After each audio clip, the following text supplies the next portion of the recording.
आज ही Doubtnut app download करें। Doubtnut पर होगा अब आपके सभी मैथ्स, केमिस्ट्री, फिजिक्स और बायोलॉजी डाउट्स का सफाया। बस अपने क्वेश्चन की फोटो खींचो, उसे क्रॉप करो और तुरंत वीडियो सोल्यूशन पाओ। Download now.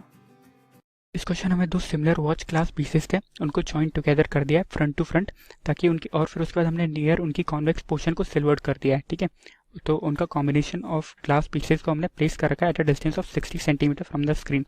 ठीक है, एक स्मॉल ऑब्जेक्ट है, उसको प्लेस नॉर्मल कर रखा है to the optical axis of the combination. ठीक है, such that image is 2 times the object बोल रखा है। अब हमने क्या करा, हमने वाटर को फिल कर दिया in between the glass. Water का रिफ्रैक्टिव इंडेक्स 4/3 था, तो हमें डिस्टेंस निकालना है through which the object must be displaced so that the sharp image is again formed on the screen. ठीक है, यानी इमेज उसकी स्क्रीन पे बन रही थी। यानी इस केस में हमारे देखा ये हमारी एक स्क्रीन है। ठीक है, और ये हमारे दो ग्लास के पीसेस थे, तो इसको हमने ज्वाइन कर दिया। ठीक है, और उसकी एक सरफेस को हमने सिल्वर्ड कर दिया, उसके कॉन्वेक्स सरफेस की एक सरफेस को हमने सिल्वर्ड कर दिया। तो ये हमारा एक कॉन्केव मिरर की तरह बिहेव कर रहा होगा। ठीक है, कि हमने इसको यहाँ पे सिल्वर कर दिया तो एक कॉन्केव मिरर की तरह बिहेव कर रहा होगा। ठीक है, और इसकी दूरी स्क्रीन से 60 सेंटीमीटर थी। ठीक है, और उसने बोल रखा है कि इमेज फॉर्म हो रही थी 2 टाइम द ऑब्जेक्ट थी, यानी मैग्निफिकेशन की वैल्यू हमारे पास 2 दे रखी थी। क्योंकि ये कॉन्केव मिरर है तो ये रियल इमेज फॉर्म कर रहा होगा। ठीक है, तो मैग्निफिकेशन की वैल्यू -2 थी। और मिरर के केस में मैग्निफिकेशन का फॉर्मूला होता है -v/u की वैल्यू चल रही होगी -2 के बराबर। ठीक है, यानी v की वैल्यू आ जाएगी 2 टाइम्स ऑफ u। ठीक है, v की वैल्यू हमारे पास आ जाएगी 2 times of u, v equals to 2u आ गया। और चूंकि इमेज बन रही थी स्क्रीन पे, यानी v की वैल्यू थी हमारे पास -60 सेंटीमीटर, तो 2 टाइम्स ऑफ u की वैल्यू आ जाएगी -60, तो इससे हमारे पास u की वैल्यू आ जाएगी -30 सेंटीमीटर। ठीक है, u की वैल्यू -30 सेंटीमीटर आ गई होगी। तो हमारा ये कॉन्केव मिरर की तरह बिहेव कर रहा था, इसकी फोकल लेंथ निकाल लेते हैं। तो फोकल लेंथ के लिए होता है 1/f equals to 1/v plus 1/u, क्योंकि ये मिरर था इसलिए 1/v प्लस 1/u चल रहा था, यानी -1/60 प्लस -1/30 प्लस ऑफ -1/30 यानी -1/30 हो जाएगा। ठीक है, इनका एलसीएम होता है 60, तो ये चल रहा था -1 -2 यानी चल रहा था -3/60। ठीक है, तो हमारे पास f की वैल्यू होती है -20 सेंटीमीटर। ठीक है, यानी फोकल लेंथ जो इसकी आ रही होती वो होती -20 सेंटीमीटर। ठीक है, तो अगर हम पावर ऑफ मिरर निकालना चाह रहे होते तो पावर ऑफ मिरर का फॉर्मूला होता है -1/f।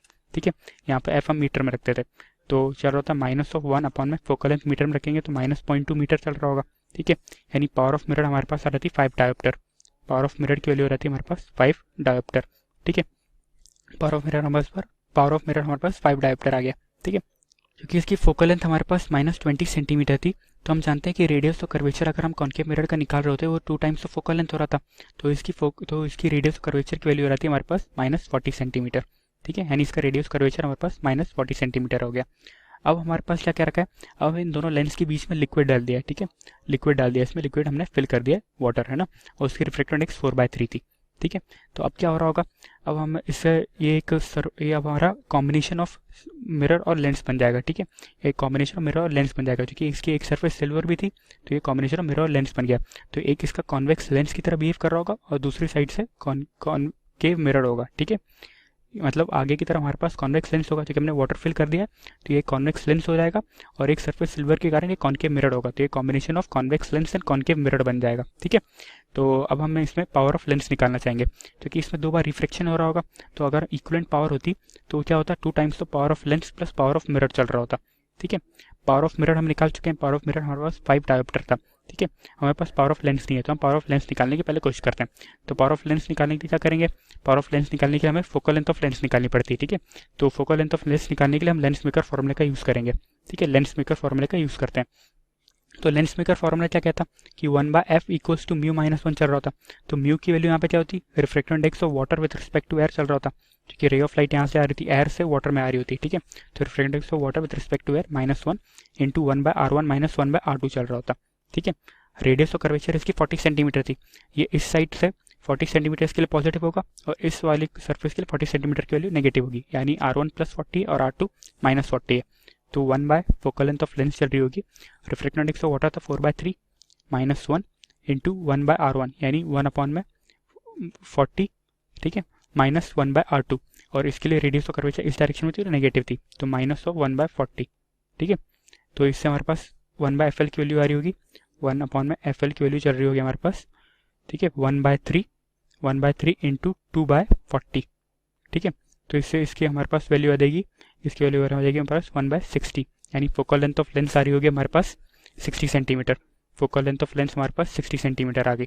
ठीक है, तो पावर ऑफ लेंस क्या होता, पावर ऑफ लेंस होता है हमारे पास 1 में फोकल लेंथ ऑफ लेंस, लेकिन फोकल लेंथ लेंस मीटर में रखते हैं, यानी 1 में 0.6 चल रहा होता। ठीक है, तो इसके लिए आ जाती है हमारे पास 10/6 यानी 5/3 डायोप्टर्स। ठीक है, यानी पावर ऑफ लेंस हमारे पास 5/3 डायोप्टर्स आ गई है। ठीक है, अब focal length power of lens हमारे पास 2/3 आ गई, तो पी इक्विवेलेंट की वैल्यू क्या होती? पी इक्विवेलेंट होता हमारे पास 2 times of power of lens plus power of mirror चल रहा होता। ठीक है, पावर ऑफ लेंस हमारे पास थी 5/3 डायोप्टर, यानी 10/3 प्लस पावर ऑफ मिरर हमने निकाली थी 5 डायोप्टर, तो इसकी वैल्यू आ रही थी 25/3 डायोप्टर्स। ठीक है, ये पी इक्विवेलेंट आ गया। अब जानते हैं कि एक नेट कॉम्बिनेशन बन रहा होगा, ये एक कॉन्केव मिरर की तरह बिहेव कर रहा होगा, क्योंकि एक आगे कॉन्वेक्स लेंस था पीछे कॉन्केव मिरर था, तो नेट जो कॉम्बिनेशन बन रहा होगा ये एक कॉन्केव मिरर की तरह बिहेव कर रहा होगा। तो पी इक्विवेलेंट की वैल्यू होती है हमारे पास -1 में एफ इक्विवेलेंट। ठीक है, यहाँ पे एफ इक्विवेलेंट की जो वैल्यू आती है वो मीटर में आती, तो हमारे पास -1 में एफ इक्विवेलेंट की वैल्यू आ रही होती 25/3।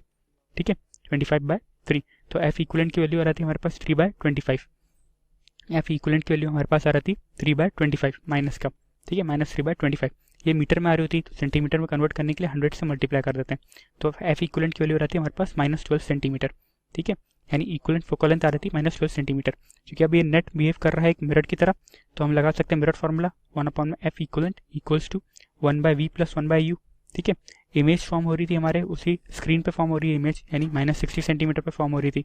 ठीक है, तो हमसे ऑब्जेक्ट डिस्टेंस ही पूछा था, हम इसको U2 लिख लेते हैं। तो ऑब्जेक्ट डिस्टेंस हमसे पूछा था कि इमेज वापस से स्क्रीन में फॉर्म हो जाए, यही पूछा गया तुमसे क्वेश्चन में। तो ये चल रहा होगा -1/12 इक्वल्स टू -1 में 60 प्लस 1 में U2।